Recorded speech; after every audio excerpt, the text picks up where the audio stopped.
Bonjour, nous sommes aujourd'hui à Imperia et plus précisément dans le centre d'Onelia sous ses arcades à la turinoise. Et nous nous rendons dans un lieu historique, le Café Picardo, une maison qui a été fondée en 1905.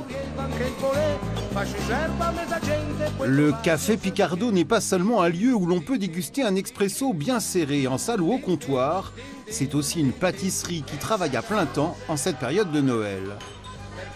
En ce moment, nous fabriquons des panettone. En Italie, nous avons la tradition du panettone. Et donc, pendant les fêtes, le panettone est incontournable.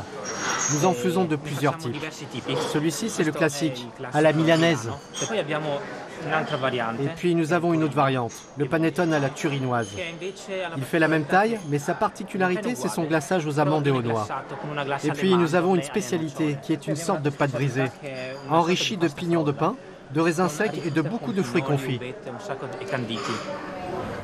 Ce panettone local s'appelle le pan du sciabecco, le pain du pêcheur en dialecte génois. Il fera un dessert de choix à la table de Noël. La petite touche de graines de fenouil, vraiment c'est une merveille.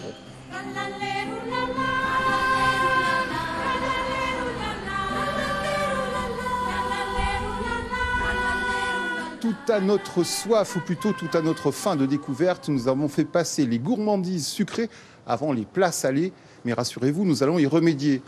La nuit est tombée sur Imperia, le moment est venu de nous rendre dans une petite taverne typiquement ligure pour mettre les petits plats de Noël dans les grands.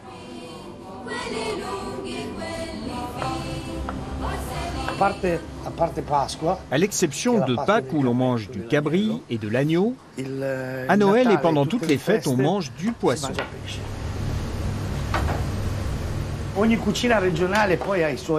Chaque cuisine régionale a ses plats. Ici, on peut faire du brandakouillon, qui est de la morue salée en brandade.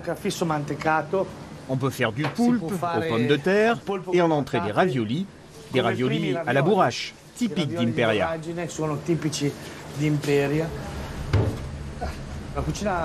C'est une cuisine assez pauvre mais très savoureuse.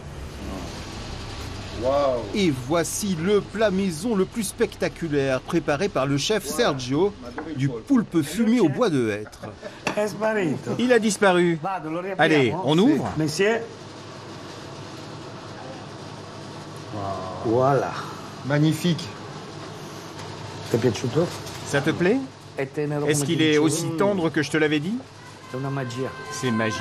Après cette courte exploration gastronomique ici à Imperia, il ne me reste plus qu'à vous souhaiter surtout un très bon appétit.